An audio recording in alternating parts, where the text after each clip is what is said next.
A wonderful morning to you. It is the 14th day of August and quite a promising day.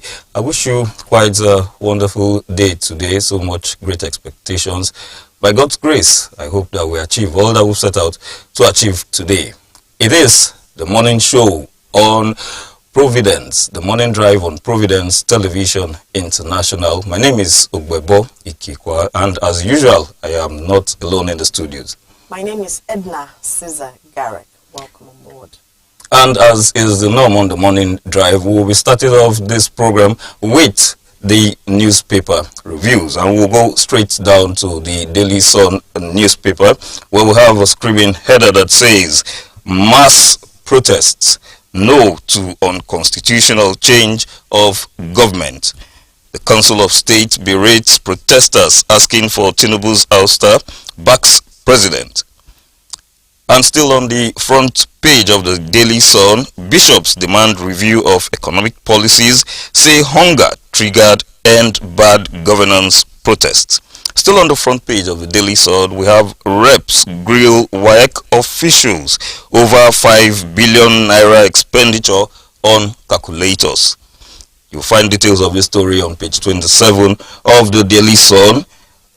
We'll move over to the leadership newspapers, where we have judges' orders get pay rise in likely judicial reforms.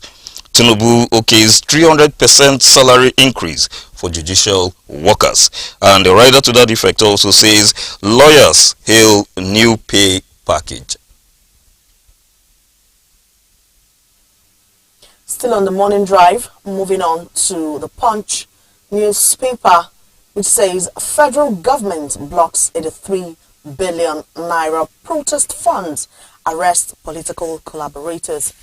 And still on the Punch newspaper, there's a rider there which says government uncovers $50 million crypto funds, block 4 digital wallet containing $38 million. And still moving on, police to declare foreign agents wanted, traces 4 billion naira to Kano, Abuja, and Katsina big wins. All these, you find the details in Punch newspaper. Moving on to the Daily Times newspaper, the streaming headline says Tinubu secures vote of confidence by ex-president, governors at Council of State meeting. And still there in the Daily Times newspaper says Catholic bishop chides president, urge reversal of petrol subsidy removal. And on the front page of the Business Times, we have telecoms, why tariff hike is an absolute necessity. This is coming from the Chief Executive Officer of MTN, says Nigeria's telecom sector in an intensive care unit and needs urgent rescue to prevent collapse. Still on the front page of the Business Times, we have stakeholders advocate targeted tax incentives to support manufacturing sector.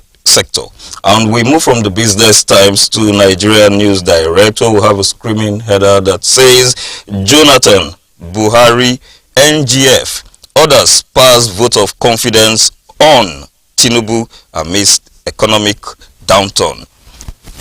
A rider to that effect says Council of State warns against insurrection, supports democratic process. And another rider there, Finance Minister presents update on the economy, highlights progress under Tinubu. And now to the Nigerian Tribune, it says Constitution review, reps move to reduce cost of election. And still under the Nigerian Tribune, there's a rider there which says push for conduct of all elections in one day.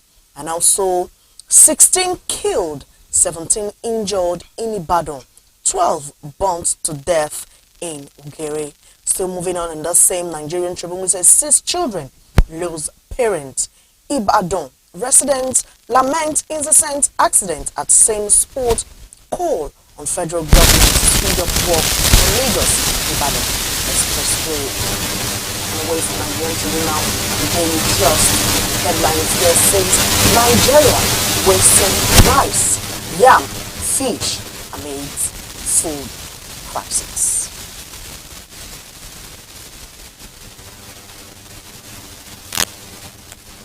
Ikekwa, what do you think about this Nigerian wasting rice, yam, fish amid food crisis? What do you think we can do against this, all this that is happening in the country?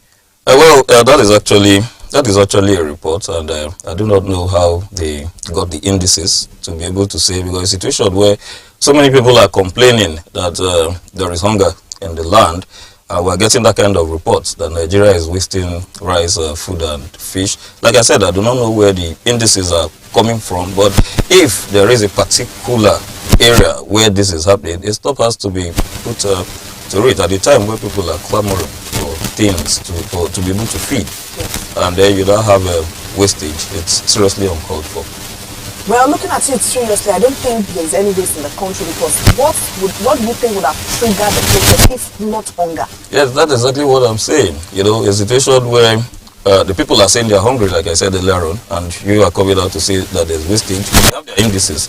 They have their indices for that report. And so it is to actually go through that same report again, and if there are corrections to be made, there need to be corrections. But I still insist that if for any reason there is a particular area that you come around to notice wastage of food, then so many policies, so many things have to be done to check and curb such practices. And on the lighter note, in those days when you go to dump sites, those dustbins, you see people throwing away food. But this time, when last did you see rice in the waste bin? I can't even remember, because the truth of the matter is, just like you said, just like you said, in those days, if you go to the waste bin, you know, you see, but for a man who's not been able to even feed, get himself enough to give himself enough, so what is there to be thrown away? The people who are suffering it the most are those who have mental challenges, who used to see that as a kitchen source.